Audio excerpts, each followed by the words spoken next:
Good morning. So, till now we had discussed all the various types of single phase converters, or you can say single phase control rectifiers. Now it's time to discuss our three phase converters.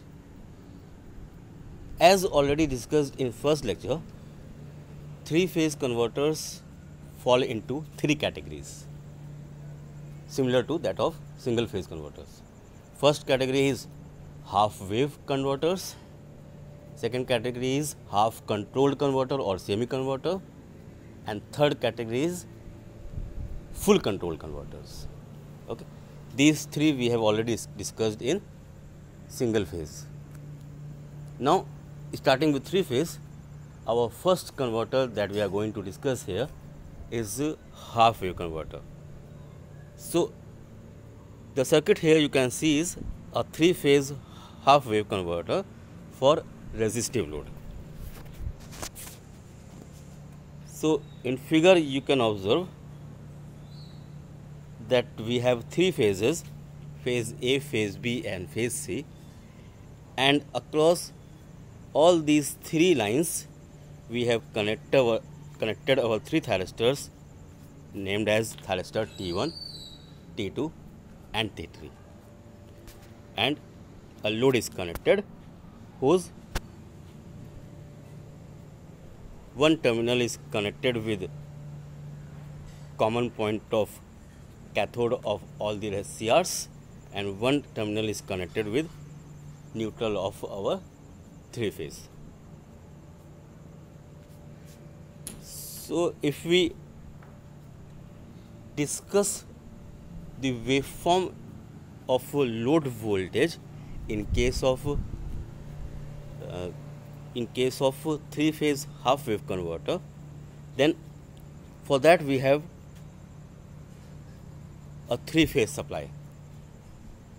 We have phase voltage VA, phase voltage VB and phase voltage VC.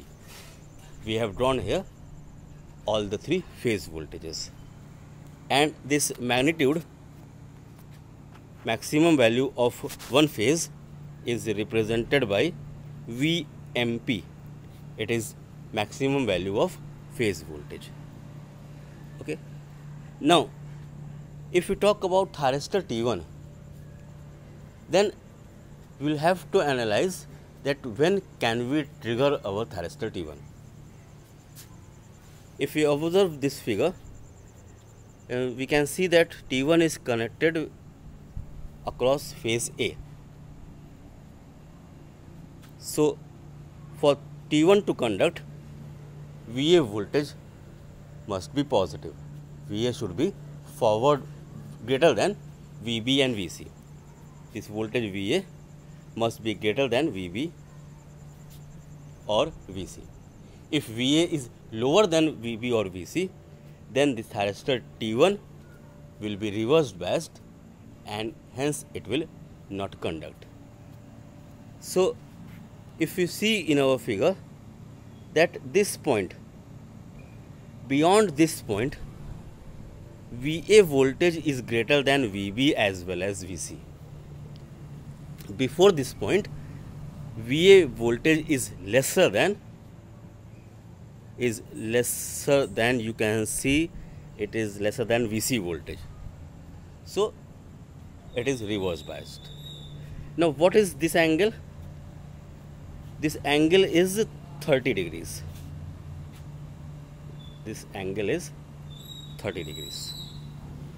Okay. We know this by nature of three phase supply. Now that means 30 degree is alpha 0 for SCR T1. It is alpha 0 for SCR T1. The firing angle of SCR T1 will be analyzed from this instant onwards, will be considered from this instant onwards. Similarly, for thyristor T2, VB should be positive, that is beyond this angle. and this angle is 150 degrees. This duration is 120 degrees. And for thyristor T3,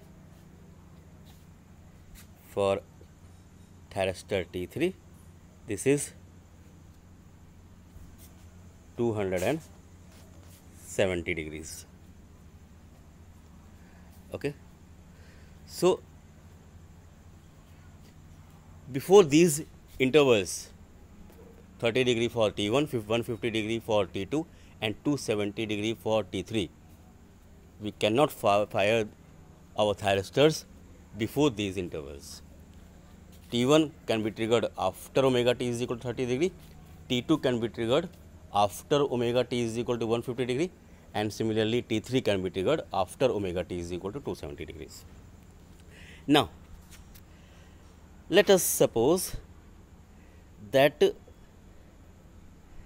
we have triggered our SCR at an angle alpha. Alpha is measured from this 30 degree, or you can say pi by 6. So this total instant from initial axis is alpha plus pi by 6. Pi by 6 plus alpha. Okay. So if we have triggered our thyristor T1 at this instant, there onward the load will receive VA voltage since the thyristor T1 is triggered. As thyristor T1 is triggered, VA voltage will appear across the load. Okay, the V0 voltage will be equal to VA voltage. So after this instant, when SCR T1 is triggered, you can see that the voltage available across the load will be VA voltage. And thyristor T2 is triggered at this instant. This is 150 degree plus alpha. This angle is 150 degree. This angle is 150 degree and 150 degree plus alpha. At this point, thyristor T2 is triggered. So beyond this instant, the load will receive VB voltage. You can see this is VB voltage. And here thyristor T3 is conducting, so load will receive VC voltage. This is the nature of voltage waveform that is available across our resistance, the resistive load. Now, you must be clear that in this waveform, the value of alpha is less than 30 degree.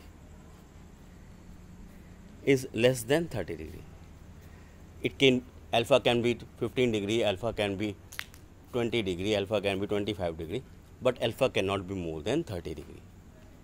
If alpha is more than 30 degree, the nature of waveform will differ. You can observe here that the load voltage is continuous. The load voltage is nowhere zero. What would have happened if alpha was exactly equal to 30 degree? If alpha was exactly equal to 30 degree, then this thyristor T1, this you can see that normally this thyristor can conduct from 30 degree to 150 degree if alpha is 0. This can conduct from 30 degree to 150 degree if alpha is 0. And if alpha is 30 degree, then the conduction angle will change from 30 and 150 to 60 degree and 180 degree. It will shift by 30 degrees. So conduction will start from 60 degree and it will end at 180 degree. That means the VA voltage that we are receiving will start from 60 degree and will terminate at 180 degree. This will start at 60 degree and will terminate at 180 degree. This will be load voltage across the resistance when T1 is triggering.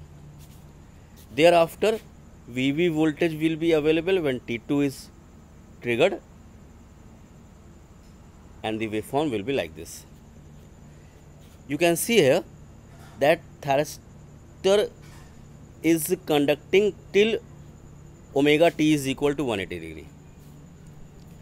Now, if alpha is kept greater than 30 degree, then if we will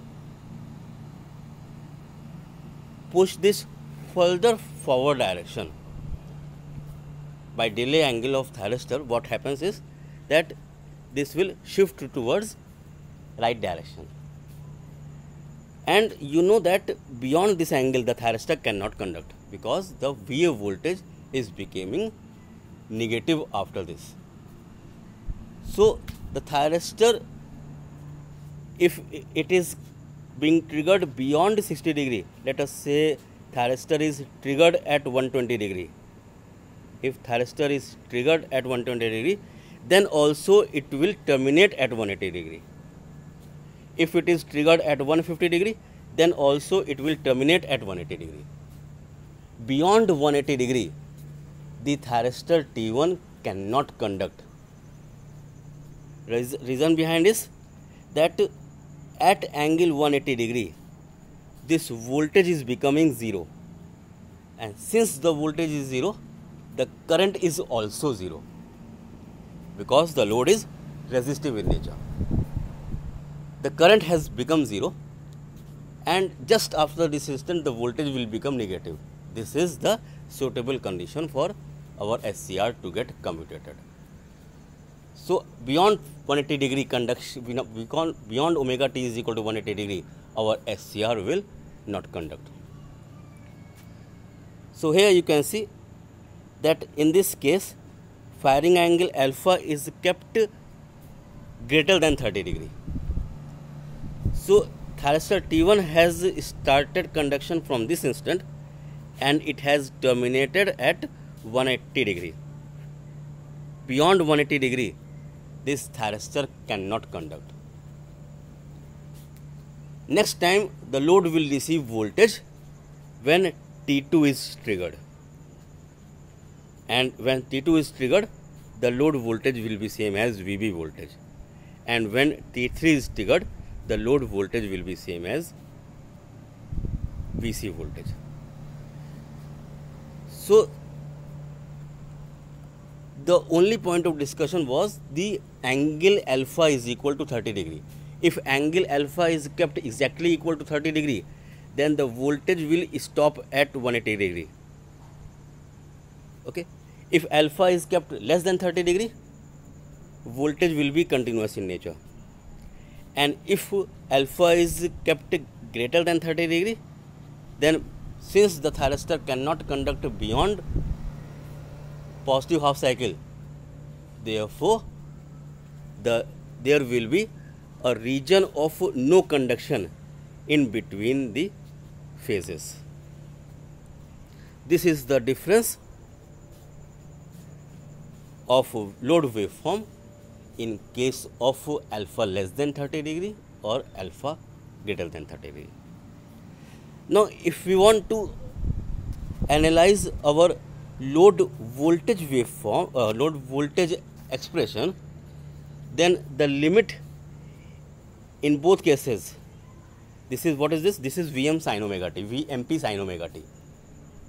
If we get average value of this much, then we will simply multiply it by 3 and will divide it by total time period 2 pi. So we will analyze the average value of this much and we will multiply it by 3 by 2 pi. Integration of this much and multiply by 3 by 2 pi. So First case is when alpha is less than 30 degree. If alpha is less than 30 degree, then you can observe that the limit is 30 degree plus alpha, this is 30 degree plus alpha, and this instant is 150 degree plus alpha. In terms of pi, we can write 30 degree as pi by 6 and 150 degree as 5 pi by 6. So the limit will be alpha plus pi by 6 to alpha plus 5 pi by 6. This is same as 30 degree plus alpha to 150 degree plus alpha. Integration of Vmp sin omega t. This comes out as 3 root 3 by 2 pi Vmp cos alpha. And root 3 times of maximum of phase voltage is same as maximum of line voltage. So this can also be written as 3 by 2 pi into Vml cos alpha. This is the average voltage expression when alpha is less than 30 degree. And if alpha is greater than 30 degree, then this is alpha plus pi by 6, alpha plus 30 degree, but this is restricted to 180 degree. This cannot go beyond 180 degree. So our limit will be alpha plus pi by 6 to pi only. In this case, if we integrate this, then this comes out as 3 by 2 pi Vmp into 1 plus cos alpha plus 30 degree. 1 plus cos alpha plus 30 degree. So there is a difference in voltage expressions for firing angle less than 30 degree and for firing angle greater than 30 degree. This was the case when our load was resistive. What if the load is RL? Now we know that if we were talking about our thyristor T1, till 180 degree there was no problem. Beyond 180 degree, the thyristor T1 was unable to conduct because the current was 0. But in this case, we have considered the load to be highly inductive. If the load is highly inductive, then the current is constant in nature. Okay. This is one case. If load would have been finite in nature, or it would have not been very large, then the current would have components of sinusoidal as well as transient terms, but it would have been lagging with respect to voltage. In both cases, when voltage is becoming 0, current will be finite, whether inductance is low or inductance is high. If inductance is low, the current will have components of steady state as well as transients, and if inductance is very high, the current will be smooth. There will be no change in current. The current will be constant. In both cases, when voltage is becoming 0, current will be finite. And since the current is finite and positive, the thyristor will not commutate. Thyristor T1 in this case will continue to conduct, as we have seen in our single phase converters with RL load. This thyristor T1 will continue to conduct till when? Till when the next thyristor T2 is triggered. When next thyristor T2 is triggered, since T1 was already reverse biased and T2 is forward biased, all the current will divert from T1 to T2 and T1 will get commutated. So when T2 is triggered, T1 will get commutated. So there is a slight difference between voltage waveform when load is resistive and load is inductive. If the load was resistive, then for firing angle less than 30 degree and firing angle greater than 30 degree, there was difference in voltage waveform, because in one case the voltage was chopped out. Here in this case the voltage is not getting chopped out. So whether alpha is less than 30 degree or alpha is greater than 30 degree, there will be no issue at all. If alpha is less than 30 degree, the waveform will be overall positive in nature. And if we shift it towards right side by delaying the firing angle, then there will be a slight portion of negative voltage as well. Okay, so beyond certain angle of alpha, we will observe negative voltages as well. If we analyze the expression for average voltage, alpha will start from 30 degree. If this is alpha, then it is commutating at 150 degree plus alpha. This was alpha is equal to 30 degree and this was alpha is equal to 150 degree. This was alpha is equal to 150 degree. This is 30 degree and 150 degree. If alpha is 0 degree, the thyristor will conduct between these two intervals. And if there is a delay, then the waveform will shift toward right direction